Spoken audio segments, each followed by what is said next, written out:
আমার হাতে বক্সে কি সেটা আপনারা বলবেন এবং পুরোটা ব্লগ দেখবেন, দেখলে বুঝতে পারবেন। আমি পুরোটা ব্লগে বলবো এবং সব কিছু দেখাবো। হ্যাঁ, আমি কি দিচ্ছি, কি করতেছি। আমার মতো কারা, কারা করেন সেটাও কমেন্টসে জানাবেন আপনারা। আর কারা গাছ পছন্দ করেন, গাছের যত্ন নিতে পছন্দ করেন। যে রাঁধে সে চুল বাঁধে।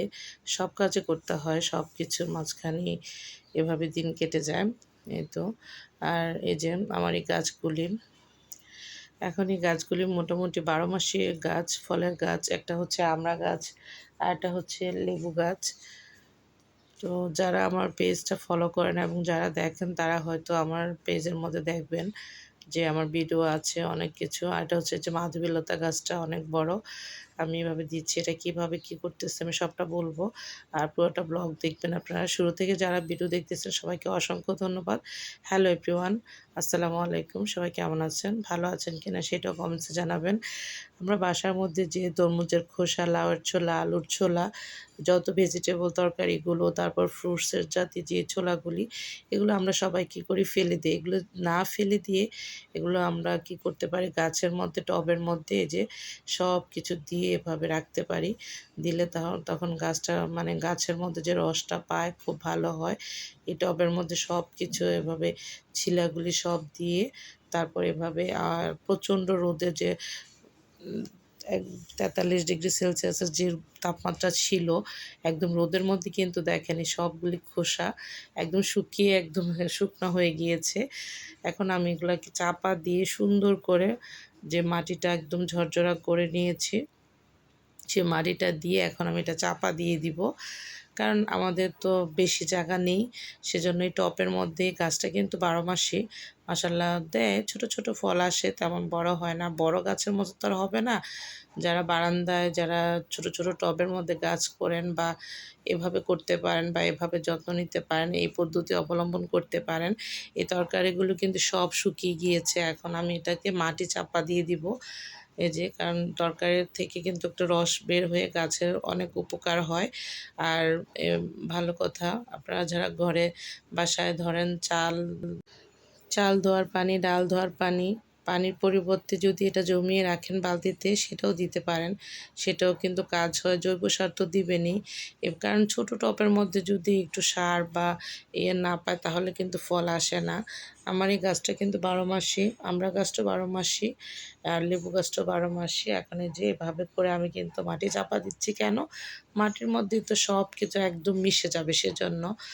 যারা জানেন তারা তো জানেন, আর যারা না জানেন নতুনদের জন্য তারা এই পদ্ধতি অবলম্বন করতে পারেন। এটা কিন্তু লেবু গাছটা, এই যে মাশাআল্লাহ, মাশাআল্লাহ বলতে ভুলবেন না সবাই। আর এই যে দেখেন আমি আলুর ছোলা, পেঁয়াজের ছোলা, লিচি, তরমুজ যত কিছু আছে, লাউ, পটল, বরবটি, মানে শাকসবজি যত কিছু আমি সব ছোলা, এই যে ড্রামে হাফ ড্রাম ছিল মাটি, এখন আমি এটাকে সব দিয়েছি। এটা কিন্তু তেমন শুকায়নি, একটু কাঁচা, কাঁচা আছে। নিচেরগুলো একটু শুকনা, আর নতুন যেগুলো দিয়েছি সেগুলো একটু কাঁচা, কাঁচা। এখন আমি এটাকে চেপে দিয়ে মাটি দিয়ে দিব। এভাবে আপনারা পদ্ধতি অবলম্বন করতে পারেন। সেমভাবে ওই গাছটার মতো এটাতেও এভাবে মাটি এভাবে চাপা দিয়ে দিব।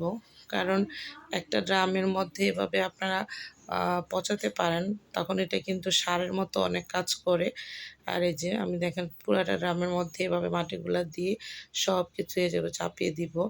যাদের এভাবে আমার পদ্ধতি ভালো লাগে তারা কমেন্টসে জানাবেন যে হ্যাঁ, আমার মতো কারা এভাবে করেন। আর এই গাছটাতে ছোট, ছোট লেবু আসে আমি আপনাদেরকে দেখিয়ে দিয়েছি, ভালো করে দেখবেন। ছোট, ছোট আসবে, তেমন বড় হয় না। এটা কিন্তু কাগজি লেবু গাছ, মানে ১২ মাসই আস্তে, আস্তে ছোট, ছোট থেকে একটু, একটু করে বড় হয়, কিন্তু মানে রসও আছে ভালোই। কিন্তু যে একদম যে অনেক আগে আসতো ওরকম আসে না। তারপরেও আমি যত্ন নিচ্ছি এভাবে। এই পদ্ধতিগুলো আপনারা অবলম্বন করতে পারেন। এই যে দেখেন আমি দেখিয়ে দিচ্ছি ছোট, ছোট লেবু আসতেছে।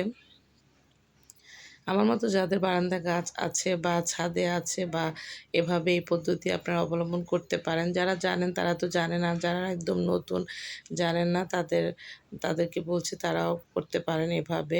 আর কারা, কারা করেন সেটাও কমেন্টসে জানাবেন।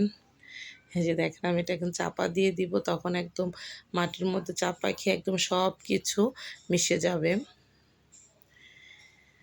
সেমভাবে আমার এখানে ৩ টা মানে একটা হচ্ছে ড্রাম, আরেকটা হচ্ছে টব।